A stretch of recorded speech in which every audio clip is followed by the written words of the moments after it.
श्री भागवत भगवान की है आरती, पापियों को पाप से है तारती। श्री भागवत भगवान की है आरती, पापियों को पाप से है तारती। ओ पापियों को पाप से है तारती, पापियों को पाप से है तारती। श्री भागवत भगवान की है आरती, पापियों को पाप से है तारती। श्री भागवत भगवान की है आरती, पापियों को पाप से है तारती। ये अमर ग्रंथ ये मुक्ति पंथ ये पंचम वेद निराला, नव ज्योति जगाने वाला।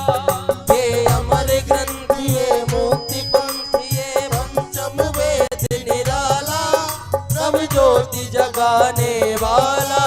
ये अमर ग्रंथ ये मुक्ति पंथ ये पंचम वेद निराला, नव ज्योति जगाने वाला।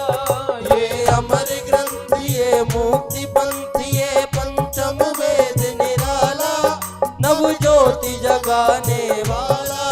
हरि नाम यही हरि धाम यही, हरि नाम यही हरि धाम यही, हरि नाम यही हरि धाम यही, हरि नाम यही हरि धाम यही। जग के मंगल की आरती, पापियों को पाप से है तारती। श्री भागवत भगवान की है आरती, पापियों को पाप से है तारती। ये शांति गीत पावन पुनीत, पापों को मिटाने वाला, हरि दर्श कराने वाला। ये शांति गीत पावन पुनीत, पापों को मिटाने वाला, हरि दर्श कराने वाला। ये शांति गीत पावन पुनीत, पापों को मिटाने वाला, हरि दर्श कराने वाला। ये शांति गीत पावन पुनीत, पापों को मिटाने वाला, हरि दर्श कराने वाला। ये सुख करणी ये दुख हरणी, ये सुख करणी ये दुख हरणी। श्री मधुसूदन की आरती, पापियों को पाप से है तारती। श्री भागवत भगवान की है आरती, पापियों को पाप से है तारती। ये मधुर बोल जग पंथ खोल, सतमार्ग बताने वाला, बिगड़ी को बनाने वाला। ये मधुर बोल जग पंथ खोल, सतमार्ग बताने वाला, बिगड़ी को बनाने वाला। ये मधुर बोल जग पंथ खोल, सतमार्ग बताने वाला, बिगड़ी को बनाने वाला। ये मधुर बोल जग पंथ खोल, सतमार्ग बताने वाला, बिगड़ी को बनाने वाला। श्री राम यही घनश्याम यही, श्री राम यही घनश्याम यही, घनश्याम यही मेरे राम यही, घनश्याम यही मेरे राम यही। प्रभु महिमा की है आरती, पापियों को पाप से है तारती। श्री भागवत भगवान की है आरती, पापियों को पाप से है तारती। ओ कर्पूर गौरम करुणावतारम, संसार सारम भुजगेन्द्रहारम, सदा वसन्तम हृदयारविन्दे, भवं भवानी सहितं नमामि। त्वमेव माता च पिता त्वमेव, त्वमेव बन्धु च सखा त्वमेव, त्वमेव वेद्या द्रविडं त्वमेव, त्वमेव सर्वं मम देव देव। ओ त्वमेव सर्वं मम देव देव, त्वमेव सर्वं मम देव देव। हे त्वमेव सर्वं मम देव देव। एक बार सभी दोनों हाथ उठा करके महामंत्र के साथ आज की कथा में प्रवेश करेंगे। सभी दोनों हाथ उठाएं। ओ हरे कृष्णा कृष्णा कृष्णा हरे हरे हरे रामा राम राम हरे हरे। ओ हरे कृष्णा कृष्णा कृष्णा हरे हरे हरे राम राम राम हरे। ओ हरे कृष्णा कृष्णा कृष्णा हरे हरे हरे राम राम राम हरे हरे कृष्णा कृष्णा कृष्णा हरे हरे हरे राम राम राम हरे हरे। ओ कृष्णा कृष्णा हरे हरे राम राम हरे हरे। बोले भागवत महापुराण की जय। जय शीतल ही गणम मंत्र पुष्पांजलि। सभी बैठ जाएंगे, सभी अपने अपने स्थान पर बैठ जाएं। हरि ओम नजग्नेन जगमे जन देवस्थान धर्माण प्रथमान्ना जन्नादे हनाकम हेमानः सचंद्र यद्र पूर्वे शाद्याः शन्ति देवाः। हरि ओम एकदन्ताय विद्महे वक्रतुण्डाय धीमहि तन्नो सिदन्ते प्रचोदयात्। हरि ओम नन्दनन्दनाय विद्महे यशोदानन्दनाय धीमहि तन्नः श्रीकृष्णः प्रचोदयात्। श्रीवन्तिकामकुलचम्पकपाटलब्जे पुनः गजाति गर्भीलरसालपुष्पे बिल्वप्रबाल तुलसीदल मंजरी विश्वं पूजयामि जगदीश्वर मे प्रसीद। नाना सुगंधि पुष्पाणि यथा कालो भवानि च पुष्पांजलिमया दत्तः गृहाणा परमेश्वरः। सांगाय सपरिवार मंत्र पुष्पांजलि समर्पयामि। बोली भागवत महापुराण की जय। यज्ञ नारायण भगवान की जय। श्री वृंदावन बिहारी लाल की जय। जय जय श्री राधे श्याम। सभी शांति पूर्वक बैठ जाएंगे। बैठ करके आज तृतीय दिवस की पावन कथा में आप हम सभी प्रवेश करेंगे। बड़ा ही सुंदर दिव्य आज का श्री नरसिंह देव भगवान का प्राकट्य और बड़ी धूमधाम से आप हम सभी दिव्य दर्शन करेंगे।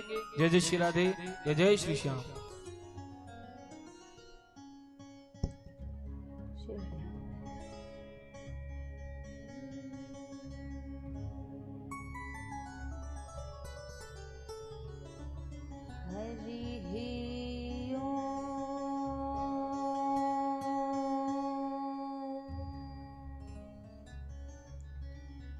नमो भगवते वासुदेवाय नमः। स्वस्ति श्री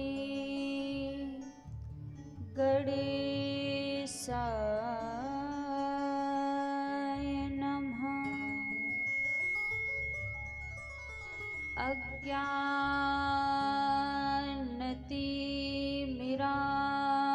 अज्ञानतिमिरान्धस्य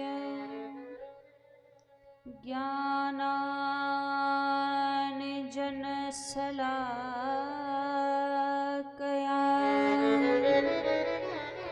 चक्षुरुन्मीलितं येन तस्मै श्री गुरुवे नमः।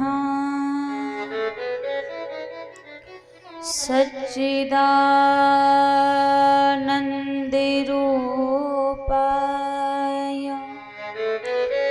विश्वोत्पत्त्यादिहेतवे तापत्रय विनाशाय श्रीकृष्णाय वयं नमः। जय जय श्री राधारमण, जय जय नवल किशोर, जय गोपी चित चोर प्रभु, जय जय माखन चोर। आइए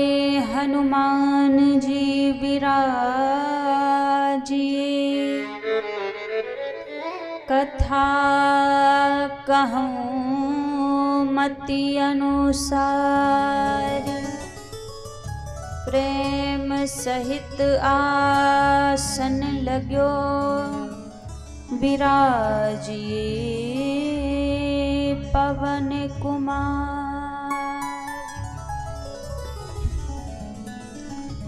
हरे कृष्ण कृष्ण कृष्ण हरे हरे, हरे कृष्ण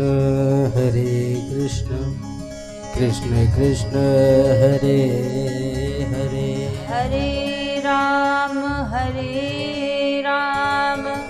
राम राम हरे हरे, हरे राम राम राम हरे हरे। बोलिए श्री बांके बिहारी लाल की जय हो, राधा रानी सरकार की जय हो, श्री हनुमान जी महाराज की जय हो, भागवत महापुराण की जय हो।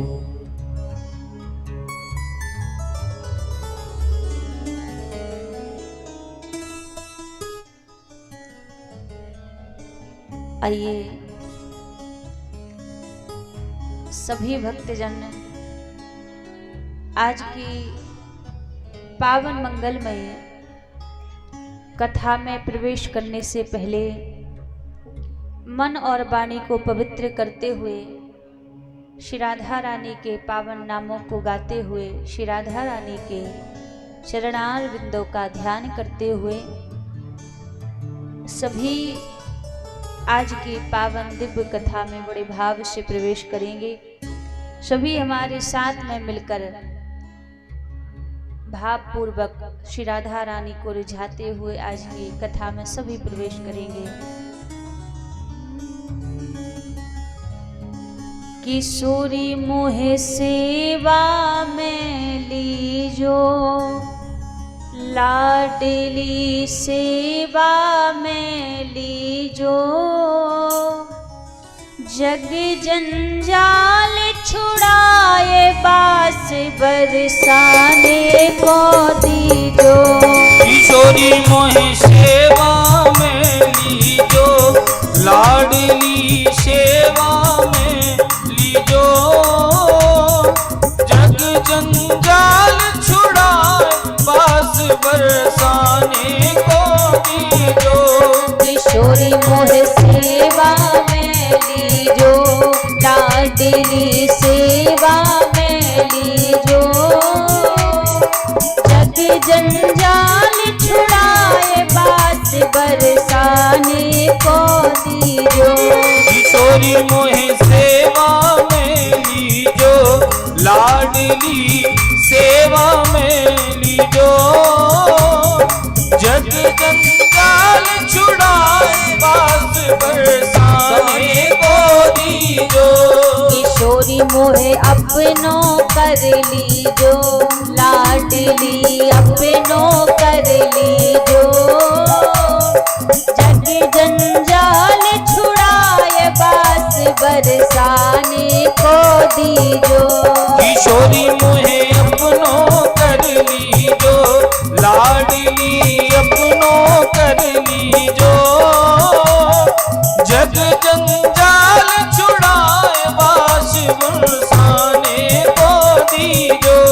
किशोरी मोहे सेवा में लीजो, लाडली सेवा में लीजो, जग जंजाल छुड़ाए बास बरसाने को दीजो।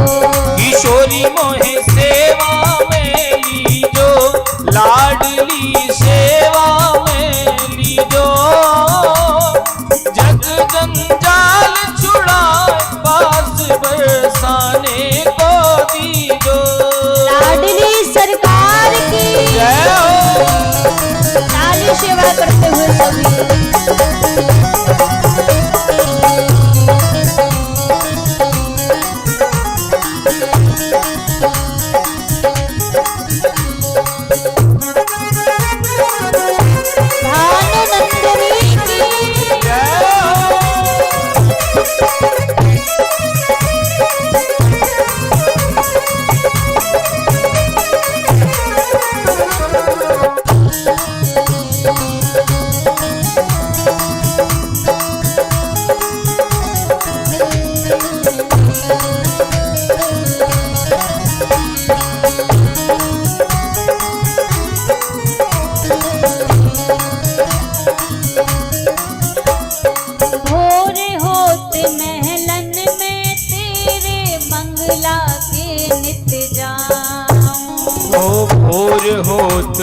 महलन में तेरे मंगला को नित जाऊं।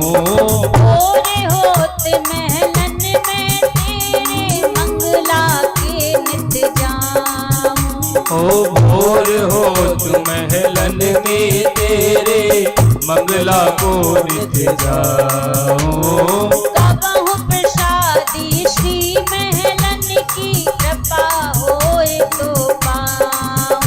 ओ कबहु प्रसादी श्री महलन की कृपा होए तो पाऊं। लाडली इतनो कर दीजो, लाडली इतनो कर दीजो। जग जंजाल छुड़ाए बास बरसाने को दीजो। लाडली इतनो कर दीजो, स्वामिनी इतनो कर दीजो। जग जंजाल छुड़ाए बास बरसाने को दीजो। अच्छा, एक बात बताइए, आप लोग चाहते हैं कि राधा रानी पूरे जग जंजाल को छुड़ाकर अपने श्री चरणों में वास दे दें, बरसाने में वास दे दें? सभी चाहते हैं। अच्छा, कई लोगों को तो पता ही नहीं है कि बरसाना है कहाँ और बरसाने में क्या है ऐसा। हाँ, जहाँ तक वृंदावन तो जानते हैं लोग, पर बरसाना नहीं जानते। हमारे ब्रज वृंदावन में ठाकुर जी ने लीलाएं की है। वृंदावन ठाकुर जी की प्राकट स्थली है।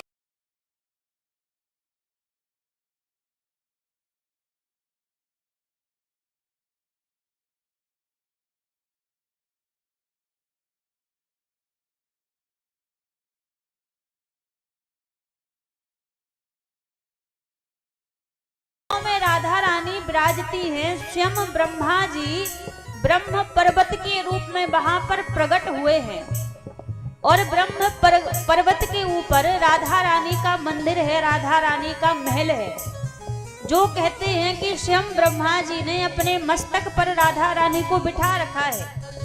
तो बरसाने में राधा रानी विराजती है और भक्त बरसाने का वास क्यों मांगते हैं कि सारा जग जंजाल छुड़ा के हमें बरसाने का वास दे दो, क्योंकि बरसाने में रहकर व्यक्ति को भजन करना नहीं पड़ता है।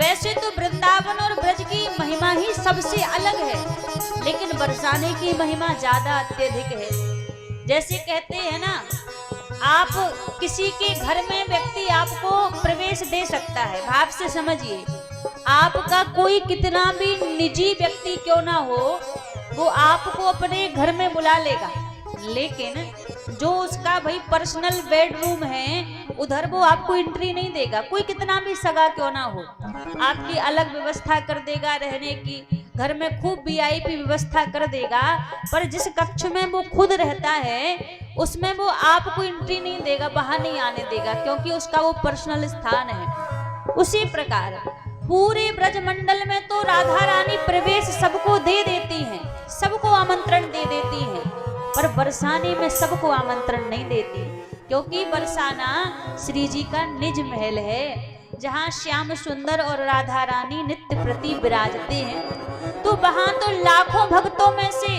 कोई 2-4 भक्त पहुंच जाते हैं, सबके ऊपर कृपा नहीं करती। और बरसाने का रहना कैसा है, कहा महाराज, एक रात ब्रजवास कियो मिलो बैकुंठ को वास। एक रात किसी व्यक्ति ने एक रात बरसाने का वास कर लिया, एक रात बरसाने में रह लिया, तो मान लो उसको बैकुंठ का वास मिल गया। एक रात ब्रजवास कियो मिलो बैकुंठ को वास, और बिन माला के हरि मिले ऐसो ब्रज को वास। कि बरसाने में रहकर माला जपनी नहीं पड़ती, वहां तो चलते फिरते माला जप जाती है, क्योंकि जो भी जाता है सब राधा रानी की जय जयकार करते हुए जाता है, तो माला फेरनी नहीं पड़ती, अपने आप माला हो जाती है। इसलिए भक्त कह रहे हैं कि हमें सारा जग जंजाल छुड़ा के बरसाने का वास दे दीजिए, अपने चरणों में मिटा लीजिए। तो कौन कौन चाहता है कि राधा रानी बरसाने का वास दे? दोनों हाथ ऊपर खड़े करके सभी भाव से कहिए, पीछे वाले भी। किशोरी मोहे सेवा में लीजो, लाडली सेवा में लीजो। जग जंजाल छुड़ाए बास बरसाने को दीजो। किशोरी मोहे सेवा में लीजो, लाडली सेवा में लीजो।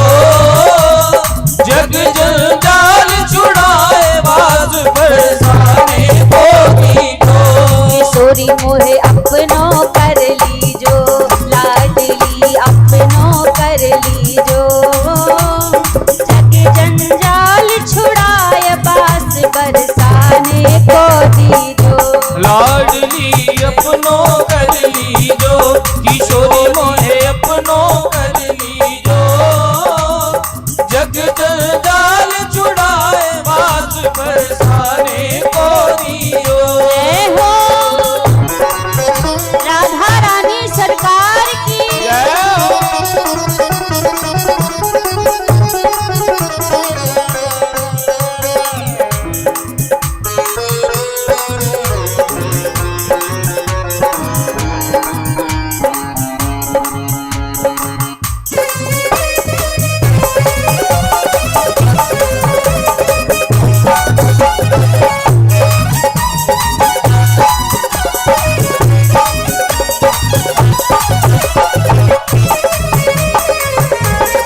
बरसाने वाली की जय हो।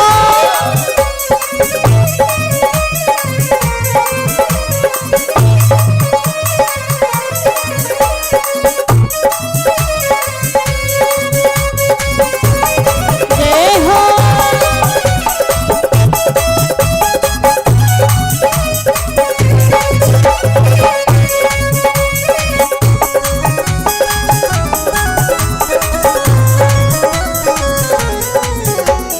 बड़ी रहूं निज द्वार तिहारे, रसिकन दर्शन पाऊं। बड़ी रहो निज द्वार तिहारे, रसिकन दर्शन पाऊं। बड़ी रहूं निज द्वार तिहारे, रसिकन दर्शन पाऊं। हे पड़ी रहो निज द्वार तिहारे, रसिकन दर्शन पाऊं। भक्तों की रज धूरी मिले तो अपने शीश चढ़ाऊं। हे भक्तों की रज धूल मिले तो अपने शीश चढ़ा। किशोरी मोहे द्वारे रख लीजो, किशोरी लाडली मोहे द्वारे रख लीजो, लाडली द्वारे रख लीजो। जग जंजाल छुड़ाए बास बरसाने को दीजो। लाडली द्वारे रख लीजो, किशोरी मोहे द्वारे रख लीजो। जग जंजाल छुड़ाए बास बरसाने को दीजो। जय हो। शिरा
और ब्रज के भाव हर एक व्यक्ति नहीं गाता।